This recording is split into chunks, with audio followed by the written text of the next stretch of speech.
बिंदु, 2-3 मुद्दे हैं जिसको लेकर लगातार जो सोशल मीडिया है उस पर घमासान मचा है। आप सबको अभी याद होगा कि कल से एक पत्र जारी हुआ है, यानी सोशल मीडिया पर एक पत्र वायरल हो रहा है। कोई नवादा के रहने वाले कोई व्यक्ति है, उसने एक पत्र जारी किया है। उसने आर्थिक अपराध इकाई को एक चिट्ठी लिखा है। उस चिट्ठी के माध्यम से सब चीज़ों का उसने अवगत कराया है कि बीपीएससी के पूर्व चेयरमैन पर उसने एक आरोप लगाया है। तो ये आरोप कितना क्या सच है या गलत है, इस पर जांच होनी चाहिए।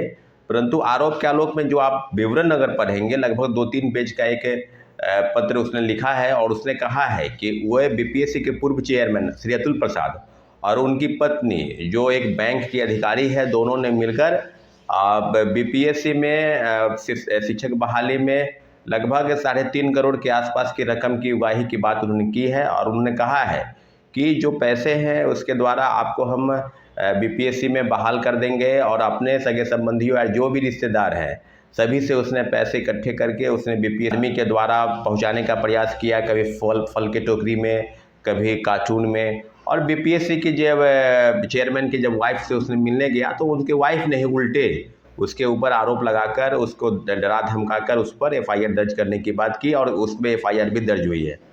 तो ये काफ़ी गंभीर विषय है। आपको हम बता दें कि बीपीएससी के पूर्व चेयरमैन के को लेकर जिस तरह की चीज़ें सामने आ रही है, क्योंकि TRE 1 और TRE 2 में भी जो शिक्षक बहाली के मुद्दे पर जो आरोपी है, जो सामने आ रहे हैं दोनों आरोपी विशाल चौरसिया और विजेंद्र गुप्ता, दोनों के बयान अगर आप देखेंगे तो उसने स्पष्ट रूप से स्वीकार किया है कि बीपीएससी के प्रश्न पत्र छपाई मामले में प्रिंटिंग प्रेस में जाने से पहले उन लोगों को मुहैया कराया गया। और साथियों, जो बातें अब आ रही है कि बीपीएससी के एक और बड़ा आरोप है। अभी कल आर्थिक अपराध इकाई को एक इनपुट, एक लीड मिला है। उसने कहा है कि 67वीं पेपर लीक कांड में, आपको सबको याद होगा कि 67 पेपर लीक कांड में, जिसमें रंजीत रजक और एक IAS की भूमिका पर जो सवाल था, उसकी गिरफ्तारी भी हुई।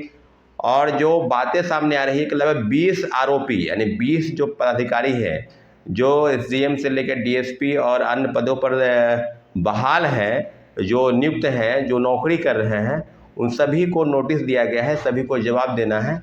तो आर्थिक अपराध इकाई ने 20 आरोपियों, यानी 20 जो पदाधिकारी है उन पर सवाल के लिए, क्योंकि आपकी जो नौकरी है वो पैसे देकर, यानी किन कारणों से आप बहाल हुए हैं, कैसे कैसे बहाल हुए हैं, सब मामलों की जाँच चल रही है। तो 2 प्रमुख बिंदु जिस पर आप स्पष्ट जान लीजिए कि ये जो चल रहा है लीक कांड से लेकर और 67 पेपर लीक कांड, उसके बाद TRE 1 से लेकर TRE 2 तक, इसमें अतुल प्रसाद की भूमिका पर सवाल था। और अतुल प्रसाद जी की भूमिका पर सवाल क्यों नहीं होगा? क्योंकि आपके रहते हुए दोनों फेज की बहाली हुई, और दोनों फेज की बहाली में जो गड़बड़ी सामने आई है, जिसमें कई ऐसे फर्जी वाले बहाल हुए हैं, सीटेट फेल, STT फेल, कई फर्जी प्रमाण पत्र बनाकर डोमिसाइल। आज भी आपको याद होगा कि 2-3 दिन पहले औरंगाबाद के कई शिक्षकों को पर नोटिस जारी किया गया क्योंकि उनके पास गलत प्रमाण पत्र था और उसके आधार पर वो नौकरी कर रहे थे। तो जाहिर सी बात है कि तमाम जिलों से जो सूची आ रही है शिक्षा विभाग से, बीपीएससी और सब जगहों से, उसमें स्पष्ट तौर पर ये बात अब सिद्ध हो गया है कि TRE 1 और TRE 2 दोनों में गलत लोग पैसे देकर बहाल हुए हैं। क्योंकि TRE 3 में जो भंडाफोड़ हुआ है, और अभी तक आर्थिक अपराध इकाई ने बीपीएससी को जो नोटिस भेजा है, बीपीएससी के अधिकारियों से, पूर्व चेयरमैन से जो पूछताछ हुई है, क्या उसका जवाब अभी तक मिला है या नहीं मिला है? अभी तक इसका कोई न्यूज़ जो है वो मामला प्रकाश में नहीं आ रहा है। परंतु जो मामले सामने आएंगे उस पर सब पर तहकीकात की जा रही है। आर्थिक अपराध इकाई बेशक आगे बढ़ रही है, परंतु TRE 1 से लेकर TRE 2 तक जब बातें सप्लीमेंट्री रिजल्ट से लेकर और कई मामले को लेकर दबाने का प्रयास किया गया, बीपीएससी खुद सामने कह रही थी, कई तरह के दार्शनिक तरीके से बात कर रही थी। यहाँ तक कि TRE 2 में धारा 144 लागू था कि बीपीएससी के पास कोई भी व्यक्ति, छात्र, स्टूडेंट, अभ्यर्थी प्रोटेस्ट ना करे, उनको दबाने का प्रयास किया गया था। और निश्चित रूप से बीपीएससी की कार्यशैली पर अब जो सवाल है, उस सवाल या निशान खड़ा हुआ है, उसके तह तक जाने की बिल्कुल ज़रूरत है। और बीपीएससी, पहले से कह रहा हूँ कि बीपीएससी के पूर्व चेयरमैन अतुल प्रसाद की भूमिका बिल्कुल संदिग्ध है और उन पर जांच होनी चाहिए। और अभी जो मामला आया है जिसमें बात स्पष्ट हो गई है